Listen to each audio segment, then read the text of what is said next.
কাজে এলো না ধ্রুব জুড়েলের আপ্রাণ লড়াই। শাহবাজ অভিষেকের বোলিং দাপটে ফাইনালে সানরাইজার। শুক্রবার চেন্নাইয়ের এম এ চিদম্বরম স্টেডিয়ামে দ্বিতীয় কোয়ালিফায়ার্সের ম্যাচের রাজস্থান রয়্যালসকে 36 রানে হারিয়ে দিয়ে আইপিএল 2024-এর ফাইনালে পৌঁছল সানরাইজার হায়দ্রাবাদ।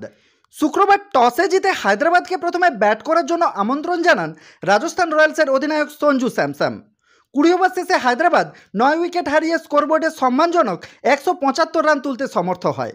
শুরুতেই অভিষেক শর্মা 5 বলে 12 রান করে ট্রেন্ট বোল্টের শিকার হন। রাহুল ত্রিপাঠী 37 এবং ট্রাভিস হেডের 28 রানের দৌলতে লড়াইতে টিকে থাকে হায়দ্রাবাদের দলটি। তাদের পক্ষে সর্বোচ্চ 34 বলে 50 রানের ইনিংস খেলেন হেনরি ক্লাসেন।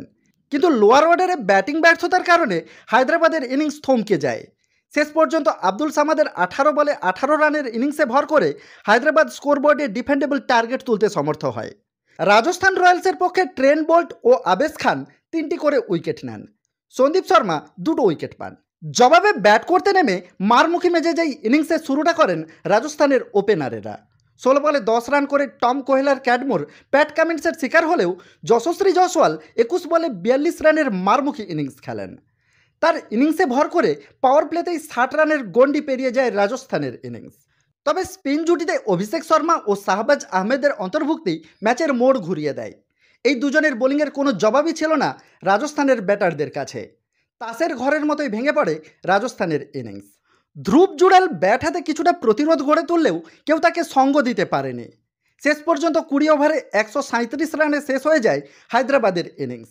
জুড়েল 35 বলে 56 রান করে অপরাজিত থাকেন।